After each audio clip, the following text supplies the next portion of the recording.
Hello and welcome to The Drum. I'm Steve Cannane. Coming up, what the CIA really thinks of Pakistan, why President Obama won't release photos of bin Laden's corpse, and is Australia's voting system as disastrous as David Cameron makes out? Our panel tonight, author Jessica Rudd, Tim Wilson from the Institute of Public Affairs, and BBC Sydney correspondent Nick Bryant. Well, relations between Washington and Islamabad are at a new low amid revelations that Osama bin Laden may have thought he was under the protection of Pakistan.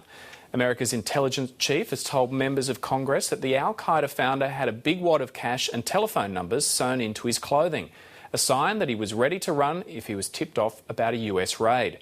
CIA Director Leon Panetta said bin Laden believed he'd get a heads up and the Pakistanis were either involved or incompetent. Pakistan's Prime Minister was trying to share the blame around, saying his country is part of the solution, not the problem. Certainly, we have intelligence sharing with the rest of the world, including United States.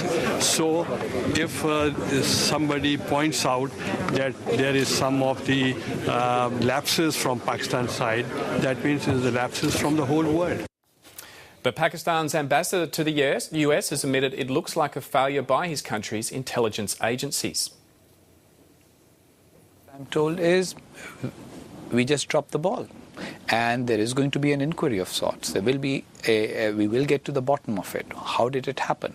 But the most important concern here right now is to reassure people in the United States that Pakistan and Pakistanis as a nation did not look upon Osama bin Laden favorably, and that's very important. Nick, you ended up covering the hunt for bin Laden in one of your previous postings. You ended up being in Afghanistan for a while. What do you make of Leon Panetta's comments? Quite strong words, either involved or incompetent. Yeah, very strong from Leon Panetta. But to be honest, the Americans have thought the Pakistanis were playing a double game from the very off. They gave them this ultimatum on September the 12th. You're with us or against us.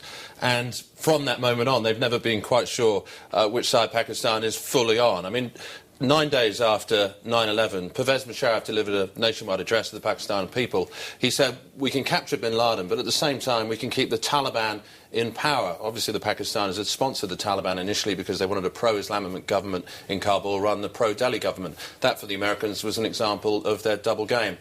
Sheikh Khalid Mohammed, who was the mastermind of 9/11, arrested in Rawalpindi, the garrison city itself. That was proof of their support. But again, they were turning a blind eye to Islamic groups like Lashkar-e-Toiba and actively supported them from parts of the intelligence services. Again, part of the double game. So there's always been this accusation. Americans have often felt their money that was supposed to go to fighting the war on terror was being diverted to bolstering Pakistan's defences against India. And that's been over $1 billion a year, hasn't it? Yeah, exactly. It's a huge amount of money. And again, it's part of this double game. So America has always been suspicious of Pakistan's motives, and these drone strikes that we've been seeing in recent months that have been targeting al-Qaeda's leadership and the Taliban's leadership in places like Waziristan. Again, they were giving the Pakistan authorities no heads up, and clearly they decided not to do so in this instance as well. And it seems they used these stealth helicopters so they could also evade Pakistan's air defences and their radar as well. Do you think it's going to be harder to sustain the relationship now?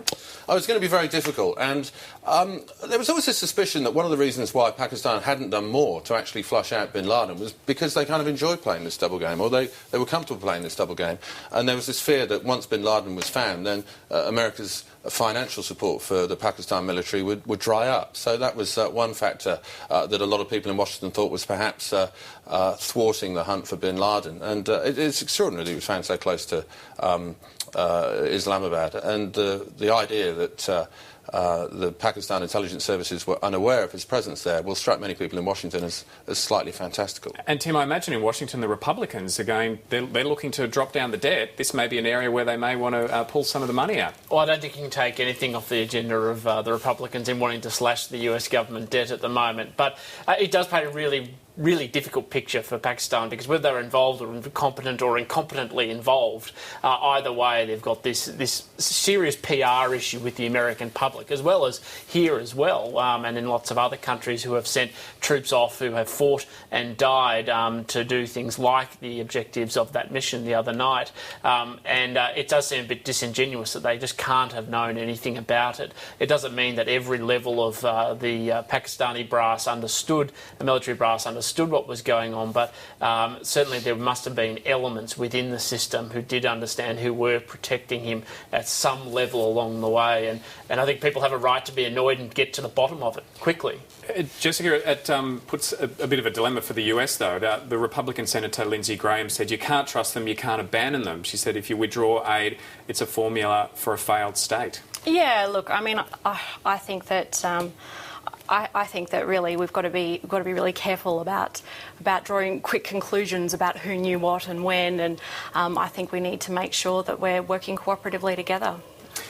Tim, a key Pakistani general has been in Australia this week in secret meetings. Given the claims that Pakistani military and intelligence may have been involved in shielding bin Laden, should we be reconsidering our support for Pakistan military? We're training Pakistan military more each year. Well, it needs to go back to that question you asked earlier as well, which is what is our relationship with Pakistan? I mean, we saw in the past when the United States in particular abandoned Afghanistan past assisting their people to try and fight back the Soviets, the void and the gap that was opened as a consequence had long-term implications, which ended up with some of the results we saw in Afghanistan later, which led to support for terrorism and everything else. And the same situation needs to be realised in Pakistan. Governments aren't, it's a different situation, but governments aren't necessarily that stable and do need cash and operations and also support.